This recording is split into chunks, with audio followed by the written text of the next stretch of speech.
Donc là, on va montrer la possibilité avec l'outil de faire des répartitions aléatoires d'objets 3D, à commencer par des arbres.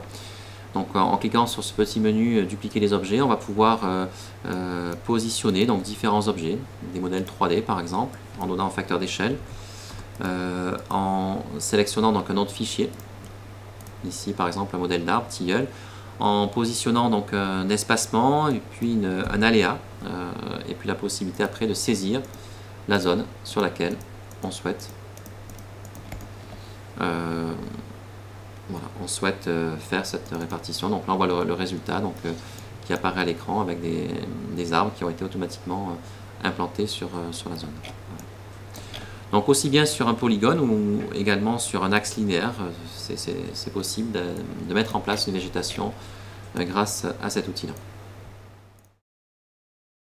Problématique maintenant de réseau souterrain. Donc réseau souterrain, il y a la possibilité de saisir un réseau souterrain et de le représenter rapidement en volume dans la maquette. Donc pour ça, il y a un outil qui s'appelle Pipelines et qui va permettre, donc on va l'utiliser, de créer un réseau. Donc on va lui donner un diamètre, on va dire qu'on a un diamètre de 1 mètre, un rayon pardon, de 1 mètre sur notre réseau souterrain. Une couleur, on va le mettre en bleu.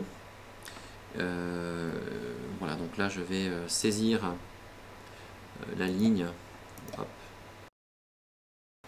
hop, qui identifie ce réseau souterrain. Voilà. Donc là vous voyez le réseau se construire et on va donc simplement dans les propriétés positionner maintenant en Z ce réseau. Voilà.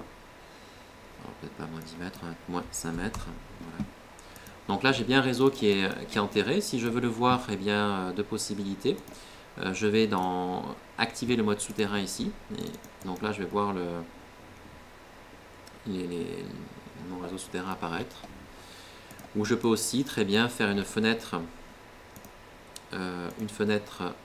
dans ma vue 3D ici pour faire apparaître le réseau souterrain.